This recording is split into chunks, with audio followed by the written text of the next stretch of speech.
This is video 21, all about lifelong learning. Most people, I think, many people kind of stop actively, well, let's say they stop actively studying now, that they learn passively but stop actively studying when they finish school or when they finish university. And that's a real shame, I think. And of all the things that have given me a lot of joy in life, continuing learning is probably the second biggest after having children. We are so lucky as humans that we can change and shape our lives by learning new things. Most animals, you look at animals during their lifespan, they don't gain a huge amount of knowledge. Some animals are quite good at learning about their immediate environment, but we're privileged as humans that we can go on learning. And it's such a strange idea that you'd go to school, go to university, that kind of thing, where in theory you learn things. I'm kind of doubtful about that. I think maybe you learn some very bad things at school, and then part of life learning is to unlearn all the lies that you picked up. What was it, the Mark Twain quote? It's not what you don't know that hurts you; it's what you know that just ain't so. There's a lot of wisdom in that. So over the past years, when I've been teaching, and I've taught English for a long time, but also teach seminars on entrepreneurship and running small businesses. And people often ask me, how do you get started? What should you be learning? Because it's overwhelming. But fortunately, the answer is very, very, very, very simple. Which is the first thing to focus on is learning your first language well. Most people go through life, learning a couple of new words a week, for example. Now, basically, when we talk and particularly when we write, we should use short, simple words that everybody knows. But when you learn more words, you learn how to use the simple words better as well, I believe. Vocabulary is all linked together. And getting a wide range of vocabulary obviously allows you to understand people better, particularly people who are using unnecessary complex words. But learning about your own language is also learning about how to talk to people now, and how to communicate through writing as well. Most people write very, very badly. Part of the reason is because they write in a very different way than how they speak. So you get people who speak really, really well, or just average people speak quite well, and then as soon as they have a pen and paper in their hand, something strange happens. Now, one trick around this is obviously if you do need to write something that's kind of long, dictate it, and then use an online transcription company. I use a company, rev.com, rev.com. They charge $1 a minute. So, if you talk for 10 minutes, which would be a couple of pages of A4, maybe 2 or 3 pages of A4 paper, you're going to be paying $10 for the transcription, which is amazing. And you just pay online, and they email it to you, I think the day later, as a Microsoft Word document and as a plain text document. Very, very easy to use. So that's one way around it. But also, when you pick up a pen and paper, just try and write in the same way as you talk, because you probably communicate without too much problem most of the time. But we can all learn to talk better.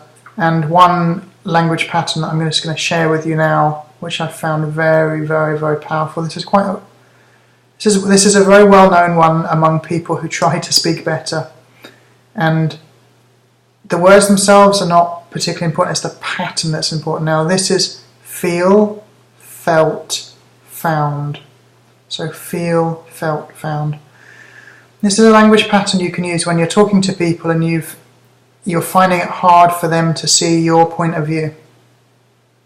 A lot of people struggle to put themselves in other people's positions. And one of the things that we need to do is to be able to put ourselves in the other person's position and see what they're seeing, and then we'll understand them a lot more. Well, if you feel the other person you're talking to is really struggling to understand you, you can use this pattern: feel, felt, found. So in its kind of rawest, purest form, you'd say, I understand how you feel. In fact, that's how I felt before. But what I found is X, Y, and Z. So often we do, if we try and look at things from that person's point of view, we often do have a connection with that way of thinking, and maybe it is how we did think before. So we should be able to honestly say, I understand how you feel, or I understand what you're saying, or I see what you mean. The precise word's not so important, it's the pattern. That's how I used to see things. But then such and such a thing happened, and what I found is X, Y, and Z, for example. Okay? So with that pattern, first of all, you're not being antagonistic, you're not sort of arguing against them in the beginning, because you say, what you're saying is reasonable. What you're saying is what most people would think. Let's say you've proposed a new idea and they think your idea is stupid. And you say, yeah, I can see why you might think this is a stupid idea, and probably lots of people think that too. In the past, I may have actually rejected this idea. But what I found is ideas like this often work out quite well because X, Y, and Z. This is a very, very powerful language pattern. You can pick up lots of these language patterns. This is one reason why it's really important to read lots and to read a wide range of types of writing. I had no real interest in any kind of business for most of my life, but when I started reading business books, particularly books about how to explain things in business and how to explain things to customers, how to describe products in a way that wasn't pushy and silly and that was just really easy to understand. So in businesses it's called copywriting. I read lots of books on copywriting. Books like How to Write a Good Advertisement by Victor O. Schwab. And these books always hammer into you that you should write how you speak. Use short, simple words that everyone understands. You should be very specific. So many people, when they're talking, and particularly when they're writing, they use these generalities. They might talk about a friend without giving the friend's name. Well, it's so much richer, so much more stimulating when you say, not, I met up with some old friends yesterday, but I met up with my old friends Jane, Sarah and Machiko. We went to a restaurant called blah blah blah. Not just we went to an Italian restaurant, but we went to a restaurant called blah blah blah and had great pizza, whatever it was. Putting those specifics in make things language so much richer, so much nicer. And also, if you have this habit of speaking in generalities, it often sounds like you're embarrassed about things or hiding the specifics for some reason. And sometimes the habit comes from just the idea that you mean to say the thing later, but you never get round to it. So talking in specific terms makes a big difference. If something's big, say how big it is. So it's really worth looking at language. I think studying things like reading the books by John le Carré, especially the earlier books. His writing was just amazing. His later books, the writing is not so good, I guess. But if you read his earlier books, the John le Carré books like The Spy Came In From the Cold, Tinker, Tailor, Soldier, Spy, Smiley's People, The Looking Glass War, it's a short book, but very, very good writing. Ernest Hemingway's writing is okay. does get a bit silly, where every other sentence is like, the door closed, I heard a gunshot, and then I walked away, that kind of thing. But you know, his writing's great. Mark Twain, obviously. Laurie Lee, again, gets a bit silly like Hemingway, but still a great example of sparse writing, simple sentences. Everything you were taught about writing at school is wrong, basically, unless you had an amazing English teacher. This has been proven in what's called split tests, where it's actually been proven by marketing people, where they will take two versions of a piece of text, and 50% of people will be given one and 50% of people will be given another. And it might be that there's an action at the end of the text, so it could be a newspaper advert that's offering free information about, well, let's say it could be a charity that's offering free information about cancer, and half the copies of the magazine or newspaper will be printed with one advert and half will be printed with the other, and they'll see which ones get the more actions. So you can compare language easily and find which one gets the better result. You can also give half the people a version of writing, one piece of writing, and half the people a version of the other, and you ask them, how easy was it to read, and can you explain what you've just read? So this is called readability testing, and it's been proven that the kind of things we're taught at school are just wrong. I was taught don't begin sentences with and. I was taught use conjunctions to make longer sentences, while shorter sentences work better. I was taught that paragraphs should be 3 sentences. Well, one sentence paragraphs are very, very powerful. Particularly right at the beginning of the text, keep the sentences and things very, very short. It's been found that people will read long messages as long as they're interesting.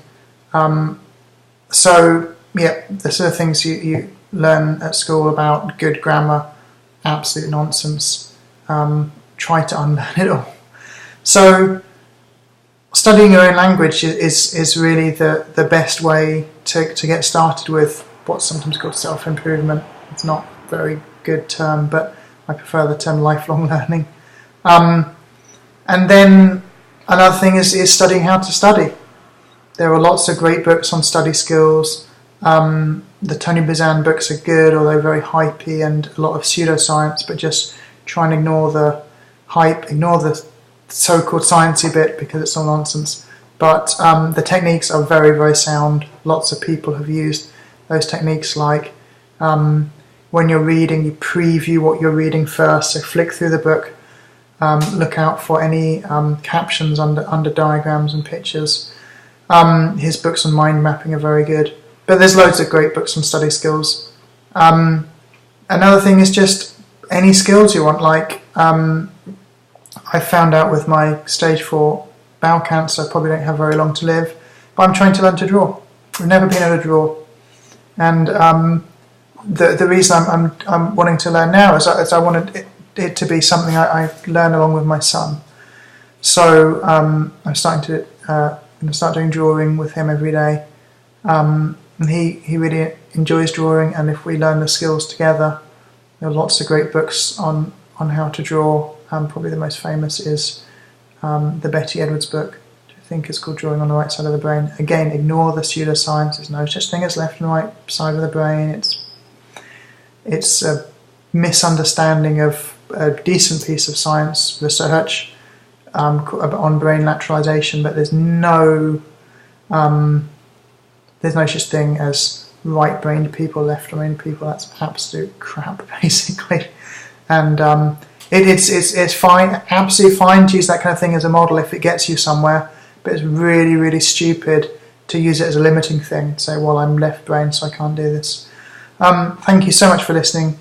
If you found this useful, please make a donation at matthewdons.org. That's MATTHEWDONS.org. Thank you ever so much.